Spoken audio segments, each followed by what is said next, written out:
In this video, we are going to learn about network topologies. By the end of this lesson, you will be able to define a network topology, differentiate between physical and logical topology, identify common types of network topology, state the advantages and disadvantages of each topology, explain where each topology is commonly used. So let's begin. A network topology is the physical or logical arrangement of devices and communication links in a computer network. It describes how devices are connected and how data travels from one device to another. In simple terms, a network topology is a layout of computer networks. Choosing the right topology is important because it affects the network performance, reliability, cost, and ease of maintenance.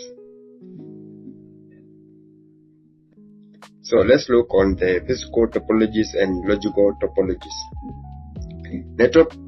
Network topology is classified into two categories. So we have the physical topologies and logical topologies. So what is the physical topology? A physical topology shows the actual arrangement of devices and cables in a network. It describes how computers, switches, routers, and other devices are physically connected. For example, if every computer is connected to a central switch, the network has a physical star topology. Let's look on the logical topology. A logical topology describes how data moves through the network, regardless of the physical connection. It focuses on the path that data follows from the sender to the receiver. You will understand logical topologies even better when we study the OS model and the TCP or the IP models in later modules, where we'll explain how data is transmitted through a different network layers. So let's look at the difference between a physical and logical topologies. So in physical topology, it shows the physical arrangement of devices and cables. On the other hand, the logical topology shows how data flows through the network. Second difference is the physical topologies focuses on hardware connection, while on logical topologies focuses on communication between devices. That in physical topology can be seen physically, but in logical topology cannot be seen. Let's move on the types of network topologies. So the most common network topologies are bus topology, star topology, ring topology, mesh topology, hybrid topology. Let's discuss each one by one. We'll begin with the bus topology. A bus topology connects all the devices using a single cable called a backbone cable. When a device sends a data, it travels along the backbone cable until it reaches the intended destination. We have the advantages of bus topology. One, it is easy to install. There is low installation cost, and it requires less cables. We have also the disadvantages of bus topologies.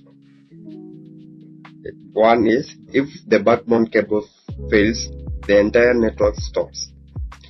Performance decreases as more devices are added. And lastly, it is difficult to troubleshoot. Let's look at the applications. It is used in small offices, small laboratories, networks, and temporary networks. Let's move to the second topology. It is the star topology. A star topology connects every device to a central device, usually a switch or an app. All communication passes through the central devices. Today, this is mostly common used in topologies in local area networks. We'll learn more about switches and how they forward data in the network devices module. Let's look at the advantages of star topologies. It is easy to install, easy to troubleshoot, there is high performance, easy to add or remove devices. There is also the disadvantages of star topologies. It requires more cables, high installation cost. If the central switch fails, the network is affected. The applications of star topologies are: we use them in homes, schools, office, and banks, and also computer laboratories. Let's look at the ring topology, which is our number 3. A ring topologies connect each devices to two neighboring devices, forming a closed loop. Data travels around the ring until it reaches the destination. Let's look at the advantages of ring. Number 1, it is predictable data transmission. It performs well under heavy traffic, equal access for all devices. Let's look at the disadvantages. Failure of one device or cable can interrupt the network, difficult to expand, and more difficult to troubleshoot. Where are they applied? We use ring topology, industrial control system, some metropolitan communication networks. Let's look at the mesh topology. A mesh topologies connect devices using multiple connection paths. In a full mesh, every device is connected direct to every other devices. This provides high reliability because if one path fails, data can use another path.